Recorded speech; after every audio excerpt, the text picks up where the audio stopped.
implications for Patrick Mahomes based on that Super Bowl, I'm going to lose my mind. And I will explain why with evidence later in the show. Also on the show, Kevin Clark, Peter King's going to join us, among others. Russell Wilson flirting, maybe, possibly, with the idea of not being a lifelong Seahawk, so we'll get to all of that. We're going to start with Tom Brady, but before we get there, Joy Taylor, who betrayed me multiple times yesterday, publicly, privately, on the internet. I was going to say I need to lean on you today because I'm a little tired. Donating all that plasma to pay off my gambling debts tires you out, but I know I can't lean on you for anything, Joy. Oh, I that's just can't. unfair. So how are you? That's unfair. No, I can be a good teammate. The world wanted you to have your, take your medicine on Tom Brady yesterday. So I didn't want to come between that, And I'm a very honest person, as you know, and we all love Danielle. That's just that's what it is. Okay, that's a callback to yesterday of Joy professing to the entire world that I am the least popular member of my own family. Before I get to the Brady stuff, just very quickly, your thoughts on the idea that a fair amount of this loss should be hung around the neck of Patrick Mahomes. Your quick version of that before we get to that in full. Well, when it comes to quarterbacks, they get a lot of the credit. So in a lot of ways, they should get a significant amount of the blame when things don't go well. But I also think you have to use your eyeballs and be reasonable. And if you did actually watch the entirety of that game, there were some moments where Mahomes wasn't spectacular, but I would lay a very small percentage of the outcome at that game at the feet of Patrick Mahomes. And I would argue that there is not a single quarterback in the league that you could have replaced Mahomes with in that football game, and the Chiefs would have fared any better. But we are not going to start the bulk of the show with the losing quarterback. We're going to start the bulk of the show with the winning quarterback, who once again is Tom Brady. But for the first time in his career, it is Tom Brady without Bill Belichick. And Bruce Arians had some very interesting quotes before the game, but they were just reported yesterday by Sports Illustrated about part of Brady's motivation. So we can show you these quotes. This is the short version of it. I think personally, too, he, meaning Tom, is making a statement. It wasn't all Coach Belichick. And that's the first time we have heard what I would consider a firsthand witness talk about what we in the media have spent a ton of time talking about over the last 9 months, which is how much of Brady's decision to pick the Bucs and to move on was about proving he could do it without Bill. And there are certain things that get discussed and they are purely media creations. And there are certain things, though, that the media is talking about because even though you can't get any of the actual parties on the record, you know them to be true, either through close sources or, in this case, a few close sources, and just your number one best source on everything, logic and reasoning. And that logic and reasoning is this. Tom Brady has had a chip on his shoulder his entire career. What has changed is what the chip is. And I'll explain in a moment how Bill Belichick may have placed the single biggest one on there yet. But when he came into the league, what's the chip on his shoulder? 198. That's the number of people drafted before him. He's famously the 199th pick of the draft. We saw in the, I think it was NFL Network documentary like a decade ago, he could name all of the quarterbacks who were taken ahead of him. But that chip can only last so long.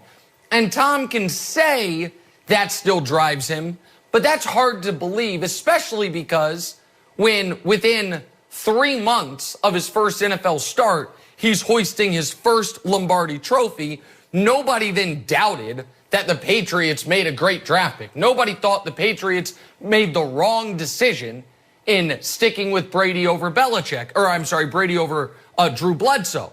So then, what's the next chip? What's the next challenge? The next one was his rivalry with Peyton Manning. That's another one, if you remember, folks said, oh, that's a media narrative. That's a creation. That's not how it's not quarterback versus quarterback. It's quarterback versus defense. Some of those folks who try to be like, let me tell you how football people think of it. Brady's not worried about Peyton Manning. And then what happened? Was it Spygate, Deflategate? One of the gates, one of the many Patriots alleged cheating scandals happened. And Tom Brady's emails get released. It was Deflategate. And while it was an invasion of his privacy, those emails got released, and so I feel badly about that. There was a very telling email to his father that came in the public sphere when he was talking about Brady versus Manning. This was when Manning was now with the Broncos. And Tom said, he's got 1 or 2 years left. I've got 7 or 8 years left. That'll be the final chapter. Game on. So Brady versus Manning was always propelling him. Once he got rid of that 199th pick chip on his shoulder, it then was a Peyton Manning chip. Doesn't matter you have more rings. He has more MVPs. He makes more money. A lot of football people say he's the better guy. But then Brady kept winning, and Manning retired. And so that chip goes away because nobody argues Brady versus Manning anymore. And you know what the next one was? The one opponent no one has ever defeated. Time. It's the old cliche, Father Time's undefeated. Tom did a whole documentary series called Tom versus Time. He told everybody, that's my new opponent. I'm going to play till I'm 45 years old. People think quarterbacks can't play till they're 40. I'm going to totally reframe that entirely. And that was his new challenge. That was his new motivation. And then who stepped in front of that? Bill Belichick, which will eventually lead us to where we are today. But it was Bill Belichick that stood on those train tracks of Tom versus Time and said, this train's not going any further. And Brady, understandably, was apoplectic about it. Because it was the summer of 2019. Everyone says, oh, Tom Brady put his house up for sale. He wanted to leave. That was the final piece of Brady leaving the Patriots. But every other piece was a Belichick decision, despite Brady giving him all the reason to make another decision. So think if you're Tom Brady in the summer of 2019, the only goal you've ever stated publicly that's a personal goal, that's not a team goal, is I want to play till I'm 45. And by the way, I've got this guy, Alex Guerrero. I think he's an amazing trainer. You might think he's a quack. Don't care. He helps me with my body. It's my secret to this incredible longevity. So I'd like to work with him. I'd like to keep playing. I'd like to be a Patriot for life. And Belichick won't let it happen. And Tom, understandably, is like, wait, forget what I've done over the last 20 years. How about what I've done over the last 3? So this is a defense of Brady here. Listen to this. It's the summer of 2019. Think about it. Show the timeline. What I do in 2016? Well, I missed those first 4 games because of Deflategate. All I did was go 11-1 and then lead the single greatest comeback in Super Bowl history to win my unprecedented at the time 5th ring. What I do the next year? Oh yeah, I won league MVP at age 40. And in the Super Bowl, threw for 500 yards. And he's probably thinking, and maybe if you hadn't benched Malcolm Butler, we'd have won that one. What happened in 2018? Yeah, my numbers were down, my stats were down, but I did win a road playoff game against Patrick Mahomes, leading an overtime drive down the field, and we won the Super Bowl. And now it's the summer of 2019. The only personal goal I have is to play till I'm 45, and you're telling me no. You won't give me the extension. And look up the Tom Curran pieces. I did it this morning, July 29th, 2019. Tom Brady's asked about an extension, says to reporters, ask Mr. Kraft, do you think I've earned one? 6 days later, August 5th, 2019, it is reported Tom Brady signs an extension.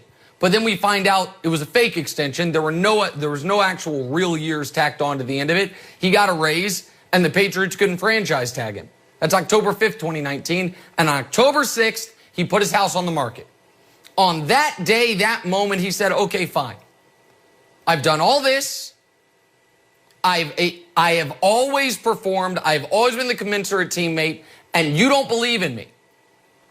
Bill Belichick agreed with me more than he agreed with Tom. Bill Belichick said, I see the numbers going down. I see the trajectory of every quarterback ever once they get to a certain age. I cannot invest in you into your mid-40s. It's an insane proposition. And so guess what? That then became Brady's newest chip.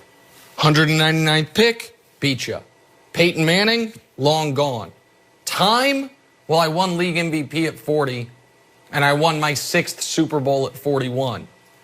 But now my coach, the man who's been on this journey the entire time with me, the man who should know to doubt me the least, the man who our success is inextricably tied together, he is telling me, as much as he very well may love me, I don't believe in you.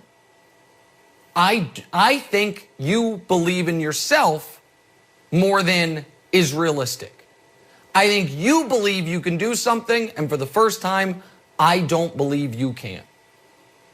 And so you can come to me and ask me for an extension that my boss, Robert Kraft, wants me to give, that the fans of the team want me to give, that your teammates want me to give. And I am going to say no. Not because I don't like Tom Brady, not because I have some grudge against Tom Brady, not because I have something to prove to Tom Brady, but because in my head, in my